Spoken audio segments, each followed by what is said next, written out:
يا قوم لا أسألكم عليه أجرا إن أجري إلا على الذي فطرني أفلا تعقلون. یا قومی، اے میری قوم کے لوگوں.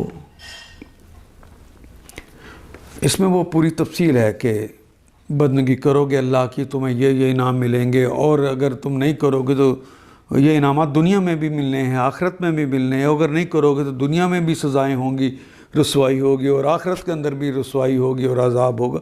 یہ ساری باتیں بتا کے ان کو بچانے کی جو کوشش کر رہے ہیں. تو کہتے ہیں اس بچانے کی کوشش پہ اب میری قوم کے لوگوں، یا قومی لا اسألکم، میں تم سے کچھ نہیں مانگتا، علیہ، اس پر، یعنی یہ جو میں تمہاری خدمت کر رہا ہوں اس پر میں تم سے کوئی سوال نہیں کرتا، کچھ مانگتا نہیں ہوں. کوئی اجرن، کوئی بھی اجر، کوئی بھی صلہ، کوئی بھی بدلہ، کوئی بھی معاوضہ تم سے اس کا میں کوئی ثواب نہیں مانگتا. ان اجریہ الا، نہیں ہے، اللہ سے پہلے آ گیا نا ان، اس لیے اس کا ترجمہ نہیں کریں گے.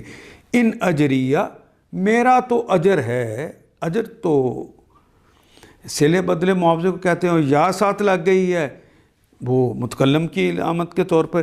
ان اجریہ الا، نہیں ہے میرا اجر سوائے علی، پر، الذی، اس ہستی پر، فطرانی، جس نے مجھے پیدا کیا. خلقہ، فطرہ، بدعہ، یہ سارے کلمات انہی معنوں میں استعمال ہوتے ہیں. جس نے مجھے پیدا کیا.